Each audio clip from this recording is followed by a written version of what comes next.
Hi, I'm Don, and this is The Hobbyist Geek.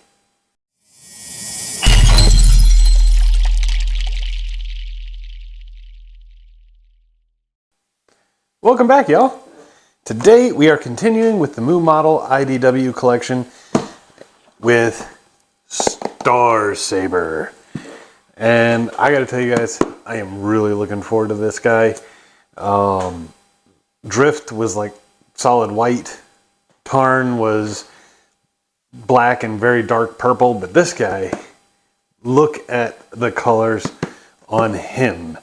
Let's go ahead and take a look at the packaging, and then we'll see what comes inside. All right, so here is the packaging he comes in, and I mean, look at the color differentiation. I mean, we got your whites and your blues, and what is that? Aquamarine, teal, I don't know. We got gold, we got red, this is going to be a very colorful piece. I really like the G1 version. I know the G1 version really stands pretty tall compared to his counterparts, but I don't know about the IDW version and how it scales, so I'm looking forward to seeing that as well. On the back here, we've got different types of product images than we usually see. I mean, they've got like little set pieces here with him portrayed in them, which is really cool. I like that. And over here, look at this.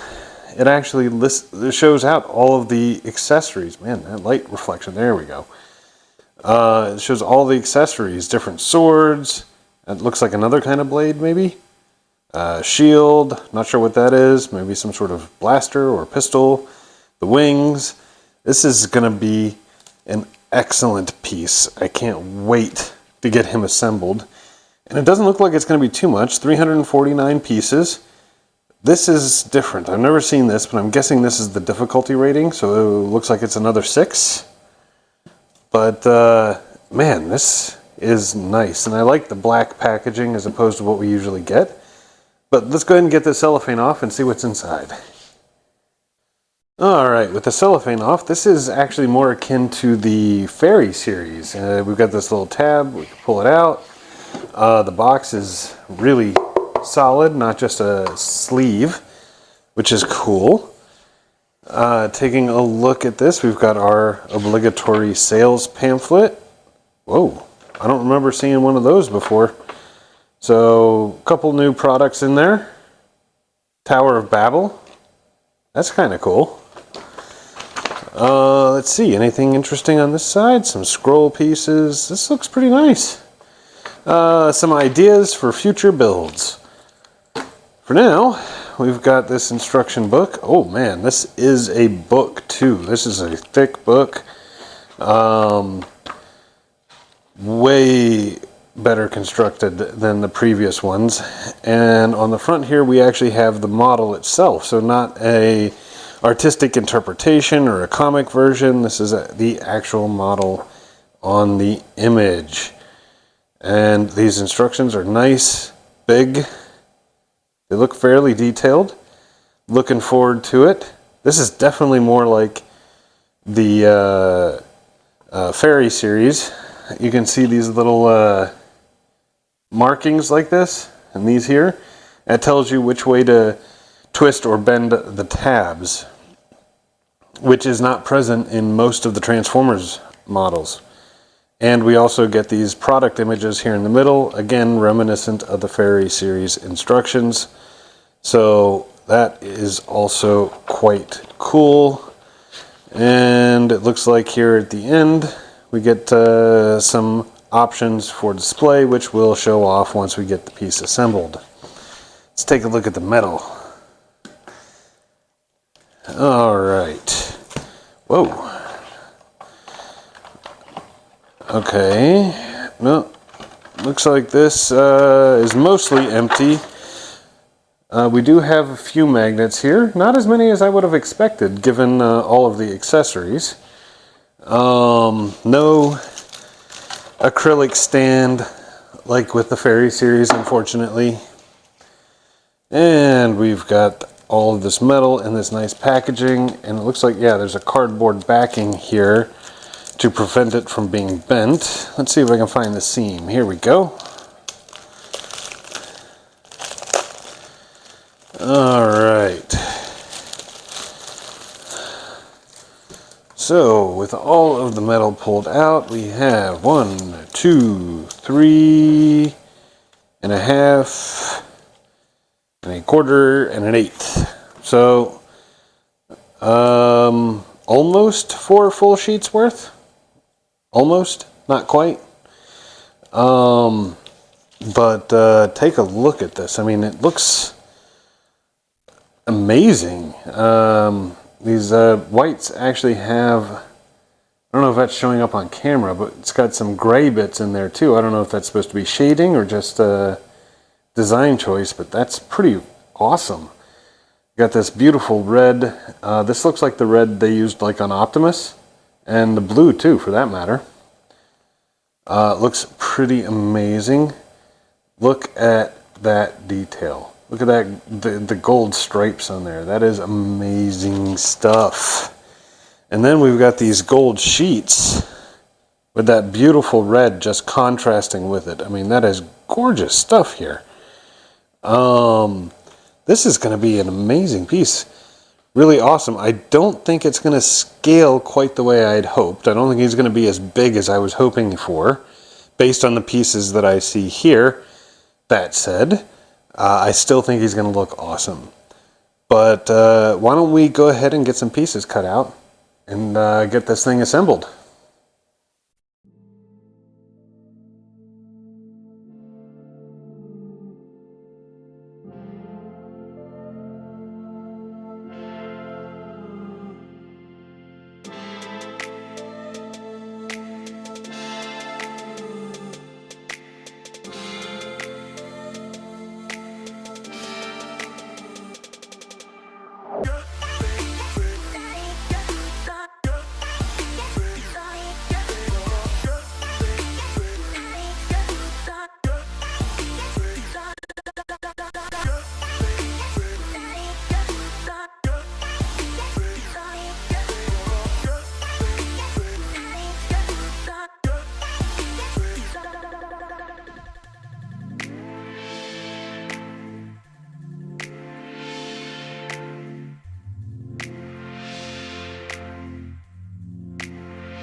Alright, so here we have the end part one of this build, and I gotta tell you, I'm having a little bit of a love-hate relationship with this thing. On the good side, I mean, it's absolutely gorgeous. It is very, very pretty. There's a lot of detail. We'll get into that in a minute.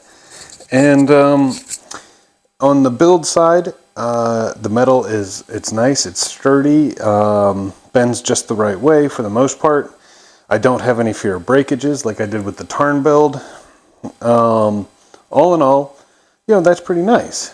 On the bad side, way smaller than I had really wanted him to be. I mean, like significantly smaller.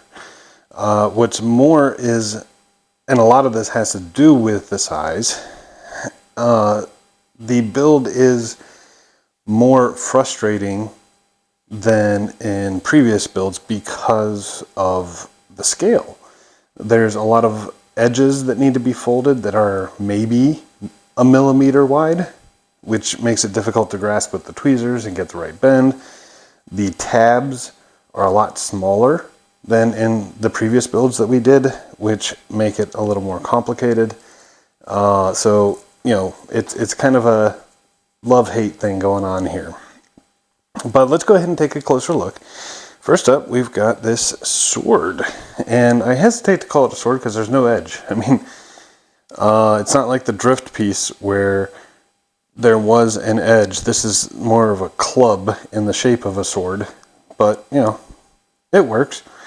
It's got this excellent etched detail along the blade. We've got this beautiful red with the gold and white highlights, a little bit of orange in there. And then we've got the blue, almost looks like a wrapped grip there, which is pretty interesting. And then we have the scabbard. Now the scabbard, I don't know why it's got this handle on it. I mean, it makes it look like another sword. But the scabbard is fairly basic. I mean, obviously hollow. Nice red highlight with this wonderful laser etched detail. I mean, look at the way it sparkles. I mean, that's really cool. It's got all this etching all along the scabbard itself. Same on both sides. And then it's got this little handle. It's also got a magnet right here for attachment to the waist. And what's more is the other side of the magnet, when you put the blade in, will grip the cross guard. And it's a little difficult to get this in sometimes. But it will grip the cross guard and keep everything in place. Nice and neat. Wow. This does not want to go in today. I'm not sure what it... Oh, is that what it's hooked on? Come on. Okay, well, you guys saw me pull it out, so you know it goes in. I'm not sure what it's getting hooked on right now. But there is something stopping it. So, I mean, this is one of those pieces, I'm going to be honest, I'm never going to pull this out of the scabbard once it's in display. There it goes. It's totally up to you.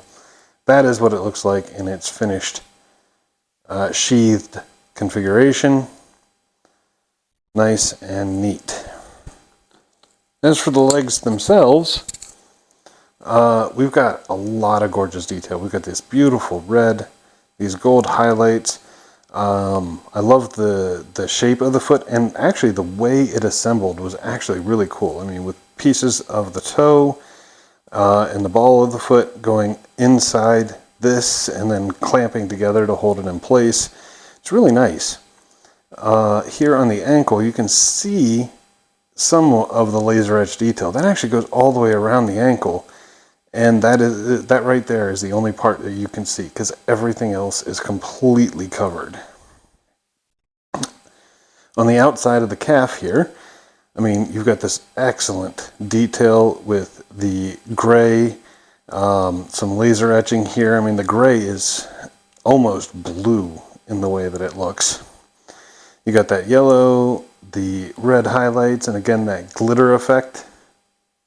These nice little wings here. I mean, this just looks utterly gorgeous. It really does. The back of the calves, not too much detail going on. This right here, I'm not sure what this looks like, what this is supposed to be, other than just some detail, but it looks cool. I like it. And the little blue bit here, little gray, almost silver down at the bottom.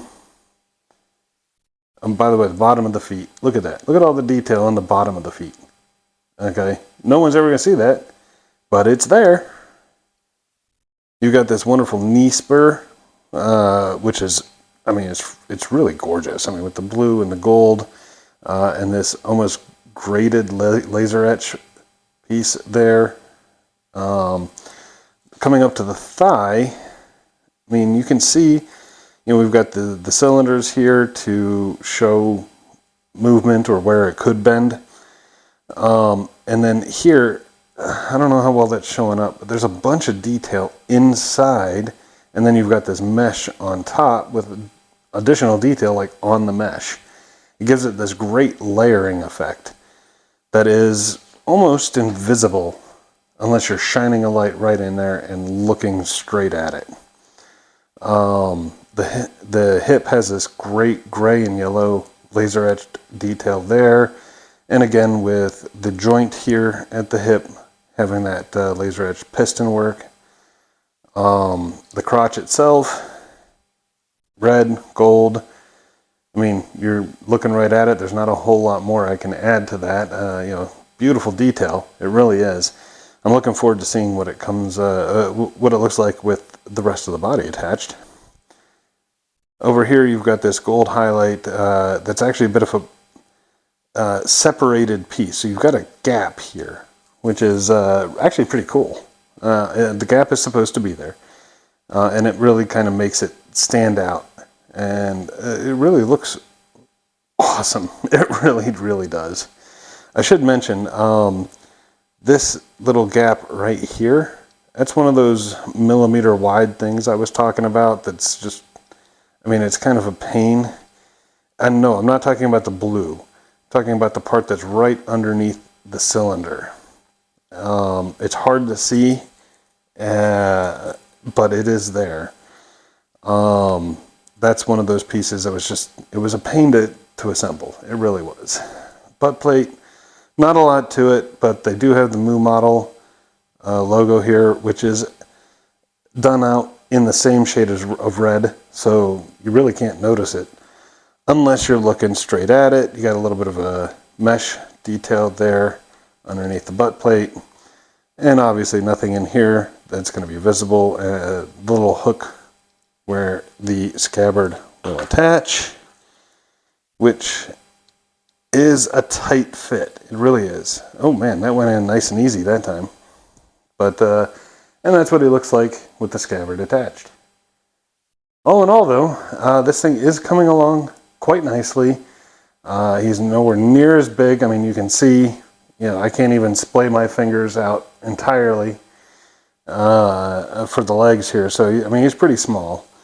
You know, for a little scale, you know, there's my tweezers. So, looking forward to the next part, but I think that'll be it for today. I hope you enjoyed the video. If you did, please remember to like, share, and subscribe, and I'll see you next time.